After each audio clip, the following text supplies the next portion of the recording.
Ողջույն հարգելի հայրենակիցներ, անչափ շնորհակալ ենք այս ընդունելության համար։ Իմ գործընկերները տարբեր հարցերի արդեն անդրադարձան։ Իրոք, հարգելի հայրենակիցներ, հունիսի 7-ի ընտրությունը դա սովորական, ընթացիկ եւ հերթական ընտրություն չի։ Այդ ընտրությունների արդյունքներից է կախված մեր երկրի ճակատագիրը։ Այդ ընտրությունների արդյունքներից է կախված։ Արդյոք մենք կարող ենք պահպանել մեր երկրի տարածքային ամբողջականությունը, ինքնիշխանությունը եւ առհասարակ հայ մարդու ինքնությունը։ Մենք հունիսի 7-ին միասին պետք է փակենք այս ողբերգության, նվաստացման,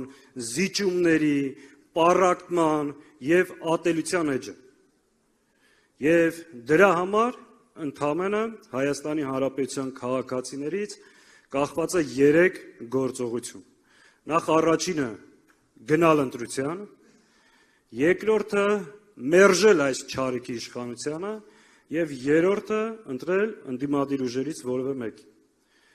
Հիմա ո՞րն է այն ուժը, որ կարող է երկիրը այս իրավիճակից, այսքան մարտահրավերներով լի պայմաններում երկիր իրավիճակից դուրս բերել։ Ո՞րն է այն քաղաքական ուժը, ով ունի ծրագիր, ով ունի անցյալ, ով ունի փորձառություն, կամք եւ վճռականություն հայկական շահերից ելնող, արտաքին դիվանագիտություն վարել, մեր երկրի տարածքային ամբողջականությունը պաշտպանել եւ առհասարակ հայ մարդու անվտանգությունը։ Այս հարցի պատասխանը եթե տաք, շատ հեշտ կկարողանաք կողմնորոշվել։ Այդ ուժը այսօր Հայաստան Դաշինքն է, նախագահ Ռոբերտ Քոչարյանի գլխավորությամբ։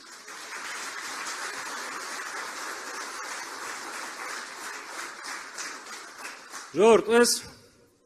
պատերազմի խորհրդանիշ է, սիմվոլ է, նվաստացման անարժանապատվության,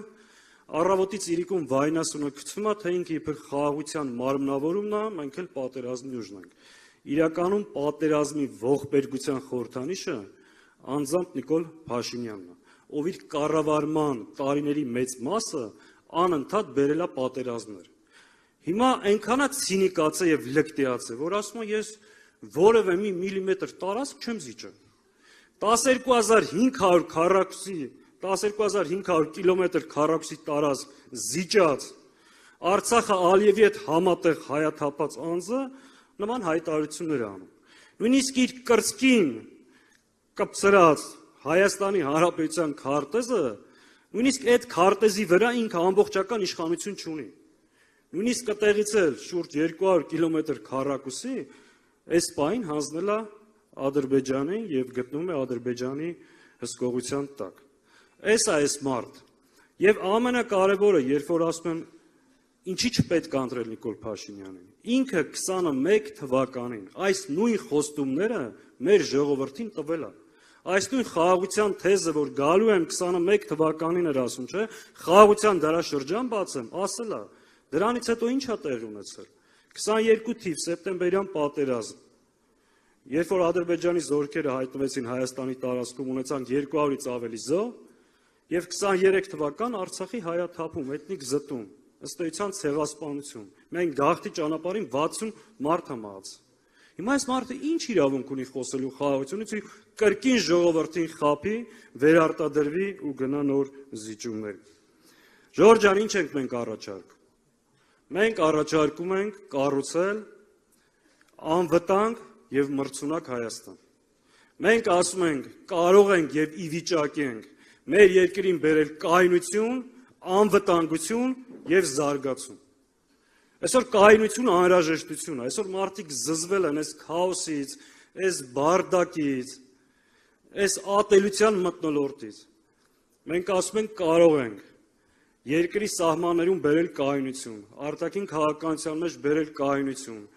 երկրի ներքին կյանքում բերել համերաշխություն։ Եվ դա արել ենք ու ձեր հետ, ձեր օգնությամբ հունիսի 7-ին փակելու ենք այս էջը ու երկիրը դուրս բերենք այս իրավիճակից։ Միասին կարող ենք։